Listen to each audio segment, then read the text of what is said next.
Buat penyati pram ត្រូវពំបែកឲ្យខ្លាំងទៅលើគេឈ្មោះរបស់អ្នកត្រូវយកជីវិតរបស់អ្នកទាំងមូលមកការពារវាឲ្យបាន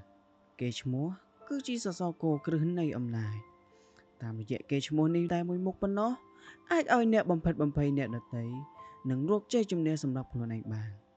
តែយ៉ាងណាក៏ដោយនៅពេលណាដែលដួលរលំហើយនោះអ្នកនឹងក្លាយជាមនុស្សដែលងាយរងគ្រោះនិងត្រូវបានគេវាយប្រហារទៅលើគ្រប់ផ្នែកទាំងអស់ចូលឲ្យកិត្តិនាមរបស់អ្នករឹងមាំនិងគ្មាននរណាម្នាក់អាចវាយប្រហារបានត្រូវមានការប្រុងប្រយ័ត្នជានិច្ចចំពោះការវាយប្រហារដែលអាចកើតមានឡើងនិងត្រូវទប់ស្កាត់ពួកវាឲ្យបានមុនពេលដែលពួកវាកើតឡើងទន្ទឹមនឹងនេះ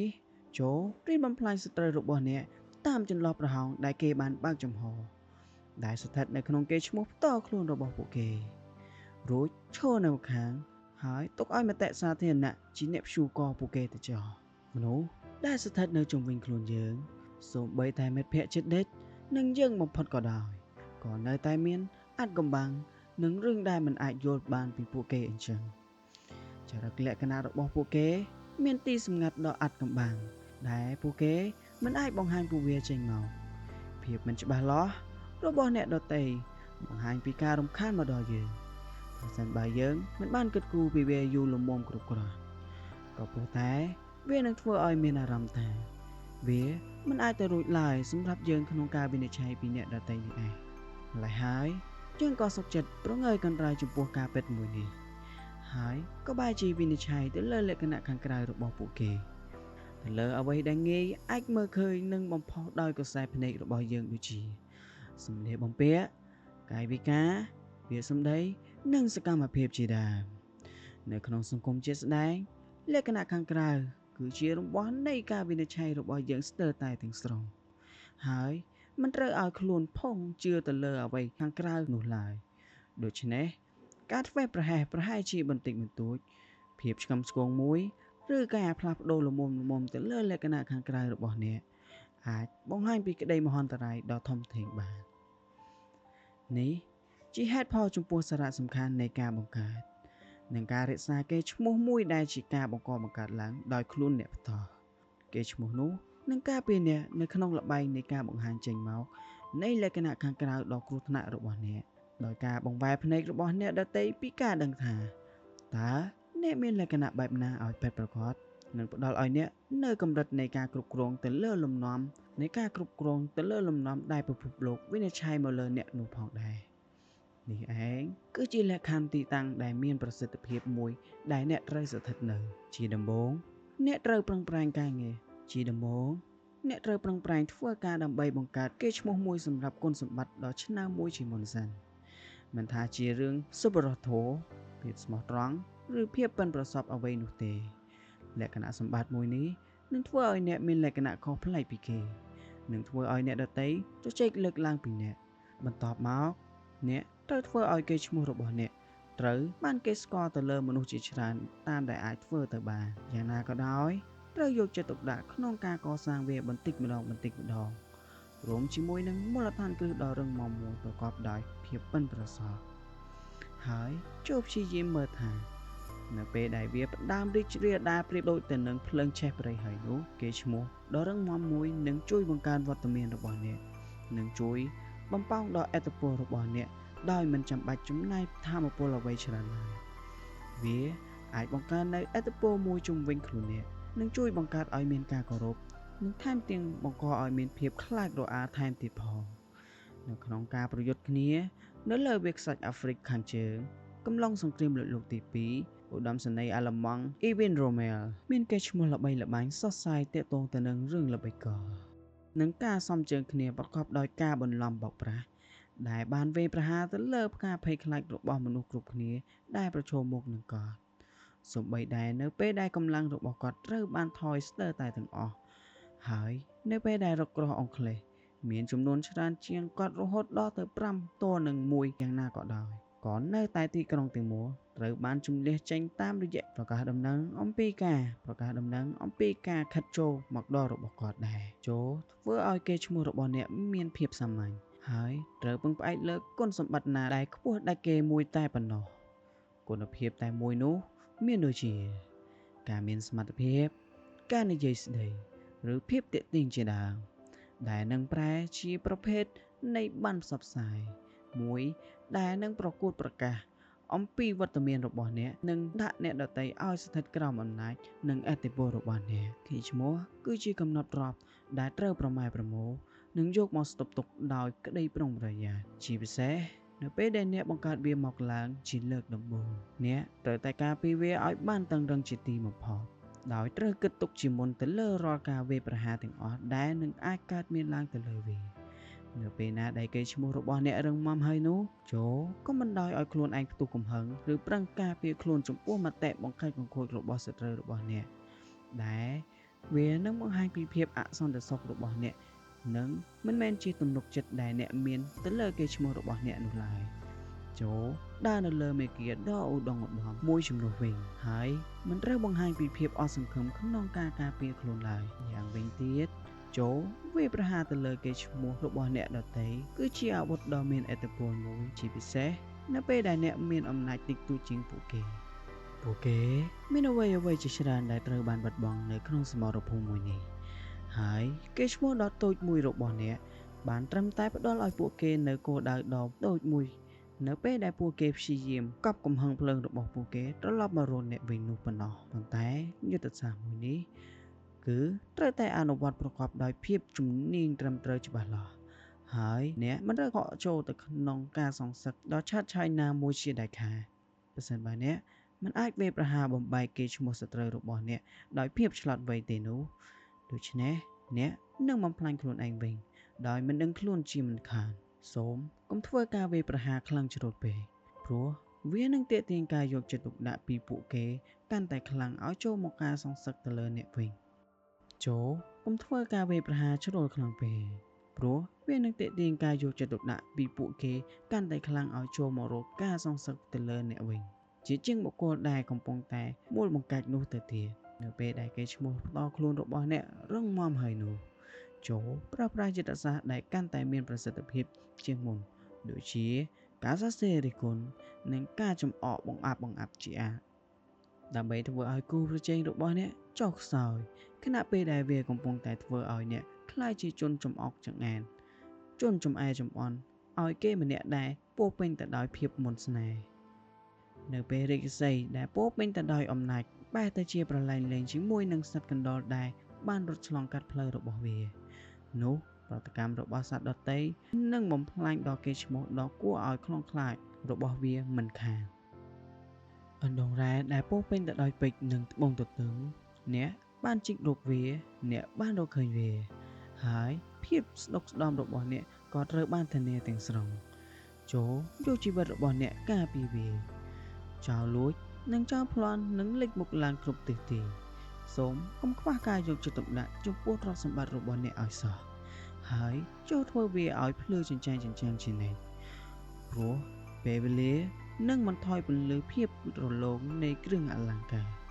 និងគ្របដណ្ដប់ទៅលើភាពភ្លឺចិញ្ចាំងរបស់ពួកវាមិនខានម្ល៉េះហើយខ្ញុំគួរតែប្រាថ្នាឲ្យរាជបរិវាររបស់យើងពង្រឹងគុណតម្លៃដែលខ្លួនមានប្រកបដោយជំនាញនិងភាពប៉ិនប្រសប់ខាងល្បិចកលឲ្យបានហើយត្រូវធ្វើឲ្យប្រកាសថាមិនថាពួកគេទៅដល់ទីណានោះទេឲ្យពួកគេជាមនុស្សចម្លែកដែលមិនធ្លាប់មានគេស្គាល់ពីមុនមកពួកគេត្រូវតែទទួលគេឈ្មោះល្អជាងជាដរាសម្រាប់កិត្តិនាមដែលផុសឡើងនៅក្នុងគំនិតរបស់មនុស្សជាច្រើនទៀតដែលនៅសេសសល់ពីនោះនិងជំរុញឲ្យមានជំនឿដ៏រឹងមាំយ៉ាងជាក់លាក់មួយនៅក្នុងតម្លៃរបស់បុគ្គលដែលនាពេលក្រោយមកវានឹងត្រូវបានពង្រឹងយ៉ាងងាយស្រួលរួចជាស្រេចនៅក្នុងចិត្តគំនិតរបស់ពួកគេដូច្នេះចូលត្រៀមខ្លួននិងរៀបចំខ្លួនឲ្យបានរួចរាល់ជានិច្ចដោយដែល Cicero បានពោលថាសូម្បីតែអ្នកដែលប្រកែកប្រឆាំងចំពោះកិត្តិនាមក៏នៅតែចង់ឲ្យសៀវភៅពួកគេសរសេរក្នុងនោះប្រឆាំងនឹងវាដែរដើម្បីបានឈ្មោះរបស់ពួកគេចូលទៅក្នុងចំណងជើងសៀវភៅរបស់គេហើយសង្ឃឹមថានឹងបានល្បីឈ្មោះដោយសារតែការគិតថាវាគ្មានតម្លៃនេះឯងអ្វីគ្រប់យ៉ាងផ្សេងទៀតគឺជាកម្មវត្ថុនៃការដោះដូរហើយនឹងអនុញ្ញាតឲ្យមិត្តរបស់យើងទទួលបានសេចក្តីល្អពីយើងនិងសូម្បីតែជីវិតរបស់យើងទៀតប្រសិនបើចាំបាច់ប៉ុន្តែករណីទាក់ទងនឹងការចែករំលែកកិត្តិនាមរបស់យើង នឹងការធ្វើឲ្យអ្នកដទៃទទួលបានគុណប្រយោជន៍ពីកេរ្តិ៍ឈ្មោះរបស់យើងនោះនឹងមិនងាយត្រូវបានរកឃើញឡើយការទប់ទល់នឹងមនសិការអាក្រក់គឺរមែងទប់ទល់ជាមួយនឹងកេរ្តិ៍ឈ្មោះអាក្រក់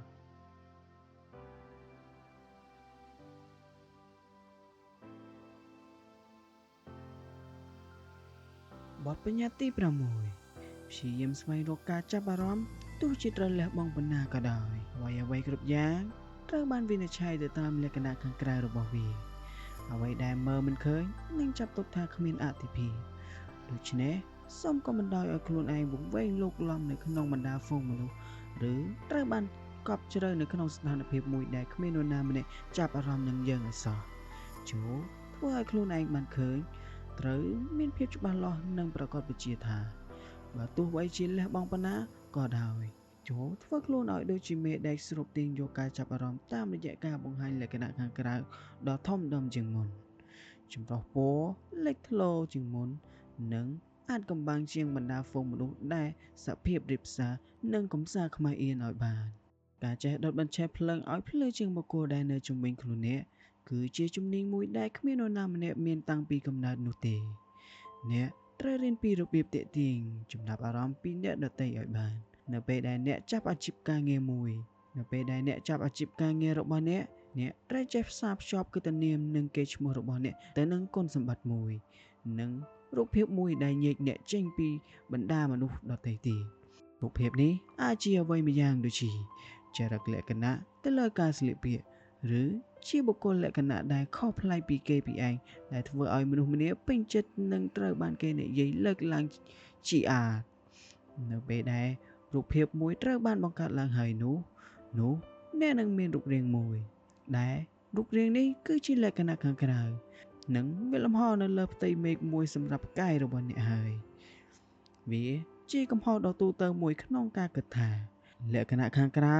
ដោយឡែកពីគេរបស់អ្នកមិនគួរឲ្យបដិវត្តនោះដែលតាមពិតទៅវាអាចត្រូវបានគេវាយប្រហារហើយមានពេលខ្លះទៀតថែមទាំងត្រូវបានគេវាយប្រហារយ៉ាងអាក្រក់ថែមទៀតផងគ្មានអ្វីអាចទៅហួសឆ្ងាយពីការពិតនោះទេដើម្បីជៀសវាងពីការធ្វើជាមនុស្សដែលហឹបហាក់បានតែពីដំបូងនិងការដែលគិតនាមរបស់អ្នកត្រូវបានបិទបាំងឲ្យប្រែជាងងឹតដោយអ្នកដទៃនោះអ្នកមិនត្រូវប្រកាន់រើសអើងរវាងភេទខុសគ្នានៃការយកចិត្តទុកដាក់ឬក៏ការចាប់អារម្មណ៍មកលើអ្នកឡើយត្បិតទីបំផុតគ្រប់ប្រភេទនៃការយកចិត្តទុកដាក់ទាំងអស់នឹងដំណើរការទៅតាមចិត្តដែលអ្នកចង់បានដោយឥតព្រៀងនោះឡើយនៅក្នុងព្រះរាជដំណាក់ស្ដេចលូស៊ីមានអ្នកនិពន្ធវិចិត្រករដែលមានទេពកោសល្យជាច្រើនរូបមានមនុស្សដែលមានសម្រស់ដ៏អស្ចារ្យជាច្រើននិងបុរសនិងស្ត្រីដែលមានគុណធម៌ដ៏ល្អឥតខ្ចោះជាច្រើនរូបក៏ប៉ុន្តែគ្មាននរណាម្នាក់ត្រូវបានយកមកនិយាយលើកសរសើរជាងបុរសម្នាក់ដែលមានឈ្មោះឌុកដូឡូសិនឡើយអភិជនម្នាក់នេះជាមនុស្សតូចល្អិតនិងស្ទើរតែជាមនុស្សក្រិនទៅហើយក៏ជាមនុស្សដែលមានទំនោររទេរោគអបកិរិយាដ៏ប្រហើនបំផុតជាញឹកញាប់ដោយគាត់បានកេងមួយម្ចាស់ស្ត្រីរបស់ស្ដេចនិងបានជេរប្រមាថរាជបរិវារដទៃទៀតជាសាធារណៈនិងព្រមទាំងប្រមាថដល់ស្ដេចថែមទៀតផងតែទោះជាយ៉ាងណាក៏ដោយស្ដេចលូស៊ីត្រូវបានលបួងដោយភាពវឹកវរិតរបស់អភិជននោះដែលធ្វើឲ្យស្ដេចមិនអាចខ្វះវត្តមានរបស់គាត់ពីព្រះរាជវាំងបានឡើយវាសាមញ្ញបែបនេះឯងក៏ព្រោះតែភាពចម្លែកខុសគេពីគេនៃចរិតលក្ខណៈរបស់អភិជនម្នាក់នេះបានទាក់ទាញចាប់អារម្មណ៍ពីសំណាក់ស្ដេចនោះឯងនៅពេលដែលមនុស្សចាប់អារម្មណ៍នឹងគាត់ពួកគេនឹងចង់ឲ្យគាត់មានវត្តមាននៅក្បែរពួកគេបើទោះបីត្រូវលះបង់ប៉ុណ្ណាក៏ដោយសង្គមចង់បានលើសពីមនុស្សដែលមានត្រឹមបុគ្គលលក្ខណៈលេចធ្លោគួរឲ្យចាប់អារម្មណ៍ឬមានឥទ្ធិពលនោះជាបុគ្គលដែលឈរនៅលើស្ថានភាពសាមញ្ញទូទៅនេះឯងដូច្នេះហើយចូលកុំខ្លាចនៅគុណសម្បត្តិដែលជួយញែកអ្នកឲ្យដាច់ចេញពីអ្នកដទៃហើយទាក់ទាញការចាប់អារម្មណ៍ឲ្យងាកមករកអ្នកឲ្យសោះចូលស្វែងរកការជជែកតវ៉ាឬសូម្បីតែរឿងអាស្រូវដែលនាំខូចគេឈ្មោះនោះក៏ដោយវាជាការប្រសើរជាងក្នុងការដែលអ្នកទុកឲ្យអ្នកដទៃវាយប្រហារមកលើយើងនិងសូម្បីតែមូលបង្កាច់បង្ខូចមកលើយើងជាជាងការគ្មានអ្នកអើពើនឹងយើង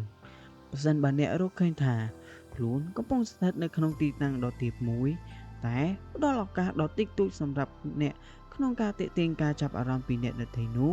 ដូច្នេះល្បីដ៏មានប្រសិទ្ធភាពមួយនេះគឺវាយប្រហារទៅលើបុគ្គលណាម្នាក់ដែលងាយនឹងគេមើលឃើញបំផុតល្បីបំផុតនិងមានឥទ្ធិពលបំផុតតាមដែលអ្នកអាចធ្វើទៅបាន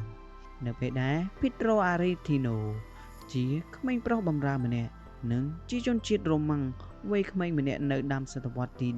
16ដែលចង់ទទួលការចាប់អារម្មណ៍នៅក្នុងនាមជាអ្នកសរសេរកំណាព្យនោះគេក៏បានសម្រេចចិត្តបោះពុម្ពផ្សាយកំណាព្យបែបកំ pl ុកបំផ្លែងជាច្រើនដែលចំអកទៅលើស្ដេចប៉ាបនិងក្តីស្រឡាញ់ដ៏ងប់ងល់របស់ស្ដេចចំពោះសត្វដំរីរបស់ស្ដេចការវាយប្រហារនេះបានធ្វើឲ្យអារីទីណូស្ថិតនៅក្នុងក្រសែភ្នែករបស់សាធារណជនមួយរំពេចការវាយប្រហារដោយបង្កាច់បង្ខូចមនុស្សម្នាក់ដែលស្ថិតនៅក្នុងឋានៈមួយដ៏មានឥទ្ធិពលនោះនឹងផ្ដល់នូវឥទ្ធិពលស្រដៀងគ្នានេះត្រឡប់មកអ្នកវិញ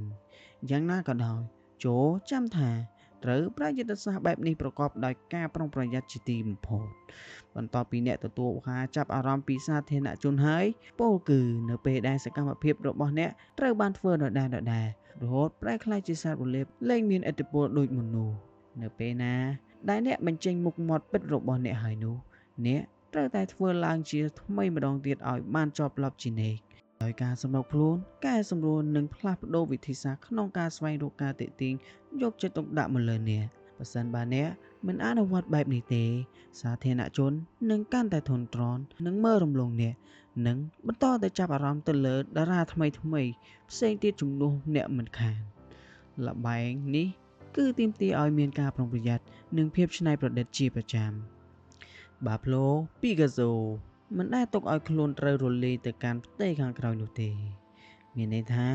មិនព្រមឲ្យគេឈ្មោះរបស់ខ្លួនត្រូវបានសាបរលាបនិងលែងមានគេចាប់អារម្មណ៍នោះទេបើសិនបើកិត្តិនាមរបស់គាត់ប្រែផ្សារភ្ជាប់ទៅលើតែរចនាបថណាមួយពេកនោះគាត់នឹងចាប់ផ្ដើមធ្វើឲ្យសាធារណជនកើតមានការខកចិត្តដោយចេតនាជាមួយនឹងរូបគំនូរថ្មីដែលផ្ទុយទៅនឹងការរំពឹងទុកទាំងអស់ជាបន្តបន្ទាប់មិនខានគាត់មានជំនឿថាគាត់គួរតែបង្កើតអ្វីមួយយ៉ាងដែលអាក្រក់និងគួរឲ្យប៉ះពាល់អារម្មណ៍ជាជាងទុកឲ្យទស្សនិកជនកាន់តែស្គាល់ពីស្នាដៃរបស់គាត់ច្រើនពេកសូមព្យាយាមយល់ថាមនុស្សនឹងមានអារម្មណ៍ថាខ្លួនជាមនុស្សអស្ចារ្យចំពោះនរណាម្នាក់ដែលសកម្មភាពរបស់ពួកគេនោះអាចត្រូវបានឲ្យពួកគេទាយទុកជាមុនបានប្រសិនបើអ្នកបង្ហាញពួកគេថាតើនរណាស្ថិតនៅក្រោមការគ្រប់គ្រងតាមរយៈការបង្ហាញឲ្យឃើញផ្ទុយពីរំពឹងទុករបស់ពួកគេនោះអ្នកនឹងបង្កើនបានការគោរពពីពួកគេផងនិងបានរឹតបន្តឹងទៅលើចំណងនៃការយកចិត្តទុកដាក់ភ្លាមពីពួកគេផងដែរពន្លឺភ្លើងនៅលើឆាកតារាសម្ដែងដែលឈានជើងចូលទៅក្នុងពន្លឺដ៏អស្ចារ្យនេះនឹងទទួលការលើកដង្កើងដ៏ខ្ពង់ខ្ពស់ផ្ទៃសម្រាប់តារាសម្ដែងក្នុងមួយពេលគឺបានត្រឹមមនុស្សម្នាក់តែប៉ុណ្ណោះនៅក្នុងពន្លឺដ៏តូចចង្អៀតនេះដោយអ្នកត្រូវលះបង់អ្វីគ្រប់យ៉ាងដែលអ្នកចាំបាច់ដើម្បីឲ្យអ្នកបានផ្ដោតអារម្មណ៍ទៅលើវាត្រូវធ្វើឲ្យកាយវិការរបស់អ្នកលះលាតសន្ធឹងនិងគួរឲ្យចង់សើចសប្បាយបើទោះជាអាចប៉ះពាល់ទៅកិត្តិនាមរបស់អ្នកក៏ដោយពលឺនឹងនៅតែបន្តបញ្ចាំងទៅកាន់អ្នកស្របពេលតារាសម្ដែងដទៃទៀតកំពុងតែសង្ងំនៅឯខាងក្រោយឆាកទៅនៅឡើយត្រូវសម្ញែងខ្លួនឲ្យត្រូវធ្វើឲ្យខ្លួនឲ្យត្រូវបានគេមើលឃើញអ្វីដែលមិនត្រូវបានគេមើលឃើញនោះគឺប្រៀបហាក់បីដូចជាគ្មានអត្ថិភាពដូច្នេះដែរវាគឺជាពន្លឺនេះឯងដែលនាំឲ្យរាល់ការបង្កបង្កើតទាំងអស់បានបង្ហាញខ្លួនឡើងពីដំបូងចូលបង្ហាញពីការបំពេញទៅលើចន្លោះប្រហោងឲ្យបានច្រើនបិទបាំងពីចំណុចខ្វះខាតនិងផ្ដល់ឲ្យអ្វីគ្រប់យ៉ាងទាំងអស់នៅជីវិតទី2ជាពិសេសនៅពេលដែលវាត្រូវបានគ្រប់គ្រងដោយគុណសម្បត្តិពិតប្រាកដសត្វច្រាំងមួយក្បាលមានឈ្មោះថា Pintor បានធ្វើដំណើរអស់រយៈកាលយ៉ាងយូរដើម្បីស្វែងរកសកម្មភាពមួយចំនួនដើម្បីធ្វើឲ្យខ្លួនបានភាពល្បីល្បាញជាអមតៈដូច្នេះថ្ងៃមួយវាក៏បានចូលទៅក្នុងព្រះរាជដំណាក់របស់ស្ដេចនិងបានទិញព្រះអង្គម្ចាស់តូចដែលកំពុងតែផ្ទុំនោះព្រះអង្គម្ចាស់នោះក៏បានភ្ញាក់ឡើងនិងបានព្រះកន្សែងយ៉ាងខ្លាំង ស្ដេចនិងរាជបរិវារក៏បានប្រញាប់ប្រញាល់ចូលទៅក្នុងបន្ទប់ដើម្បីស្វែងរកមើលថាតើមានរឿងអ្វីកើតឡើងព្រះអង្គម្ចាស់កំពុងតែស្រែកស្របពេលដែលសត្វស្រាំងនោះកំពុងតែតិចទ្រង់ម្ដងហើយម្ដងទៀតរាជបរិវារទាំងឡាយបានព្យាយាមចាប់ស្រាំងនោះបានព្យាយាមចាប់សត្វស្រាំងនោះស្រាំងព្យាយាមចាប់ស្រាំងនោះតែគ្រប់គ្នាបានផ្ទុកឲ្យស្រាំងនោះខ្ទេចខ្លួនឯងតែប៉ុណ្ណោះមនុស្សទាំងអស់នៅក្នុងព្រះរាជាវាំងត្រូវបាននាំគ្នាប្រញាប់ប្រញាល់រត់ចូលទៅក្នុងបន្ទប់នោះរីឯដំណឹងក៏ត្រូវបានសាយភាយយ៉ាងឆាប់រហ័សហើយមនុស្សគ្រប់គ្នាក៏បានសម្រុកចូលទៅក្នុងព្រះរាជាវាំងទីក្រុងទាំងមូលបានធ្លាក់ចូលទៅក្នុងភាពចលាចលរបបរកស៊ីទាំងអស់ត្រូវបានផ្អាកសត្វច្រាំងបាននិយាយមកកាន់ខ្លួនឯងថាមុនពេលដែលវាត្រូវបានស្លាប់ដោយការខ្សោះកម្លាំងថានាមដែលគ្មានកិត្តិនាមប្រៀបដូចជាភ្លើងដែលគ្មានអណ្ដាតភ្លើងអញ្ចឹងមានអ្វីដែលអស្ចារ្យប្រៀបបានទៅនឹងការទាក់ទាញចាប់អារម្មណ៍នោះទេបើទោះបីជាត្រូវលះបង់អ្វីក៏ដោយទោះបីនៅពេលដែលខ្ញុំត្រូវបានគេវាយដំទៅហើយក៏ខ្ញុំនៅតែទទួលបានកម្រិតនៃភាពល្បីល្បាញរបស់ខ្ញុំដែរ